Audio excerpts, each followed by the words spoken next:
Pemimpinan Bahasa Indonesia melibatkan sejumlah tugas dan tanggung jawab yang penting dalam memastikan kelestarian, pengembangan, dan pemakaian bahasa Indonesia yang efektif. Bahasa Indonesia bukan hanya sekedar alat komunikasi, tapi juga merupakan bagian integritas dari identitas nasional dan warisan budaya bangsa Indonesia.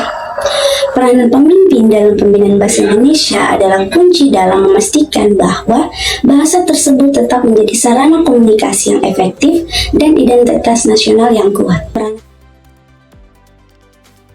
Yang pertama, memberikan teladan dalam penggunaan bahasa.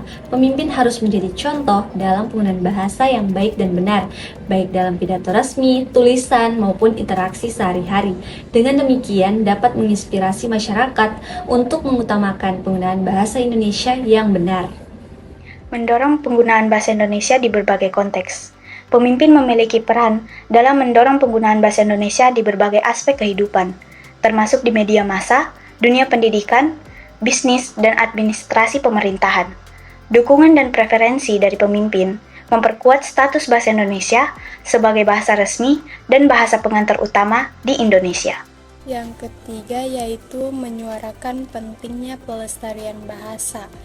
Pemimpin memiliki platform untuk menyuarakan pentingnya pelestarian bahasa Indonesia sebagai bagian dari warisan budaya bangsa. Mereka dapat aktif dalam mendukung program-program pendidikan dan kebijakan yang bertujuan untuk melestarikan dan memperkaya bahasa Indonesia.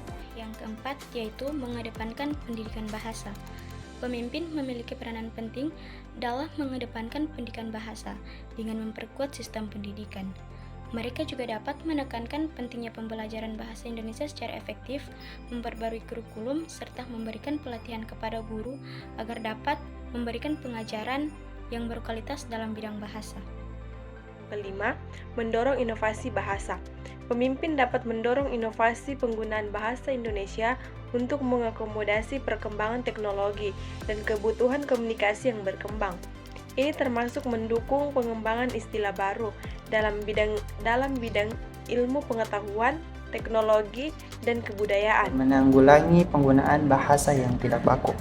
Pemimpin memiliki peran dalam menanggulangi penggunaan bahasa yang tidak baku atau tidak sesuai dengan kaidah yang berlaku. Hal ini dapat dilakukan melalui penyuluhan, penyadaran, dan pengawasan terhadap penggunaan bahasa yang benar, serta penanganan aturan terkait penggunaan bahasa resmi di beberapa institusi dan lingkungan. Jadi dengan demikian bisa diambil kesimpulan dari materi yang sudah teman saya paparkan tadi, yaitu peranan pemimpin dalam pembinaan bahasa Indonesia sangatlah luas dan berdampak besar terhadap pemeliharaan bahasa Indonesia sebagai aset penting bagi bangsa Indonesia itu sendiri. Pemimpin yang sadar akan pentingnya bahasa sebagai identitas nasional akan mampu membawa perubahan positif dalam upaya menjaga keberagaman linguistik dan memperkuat persatuan bangsa.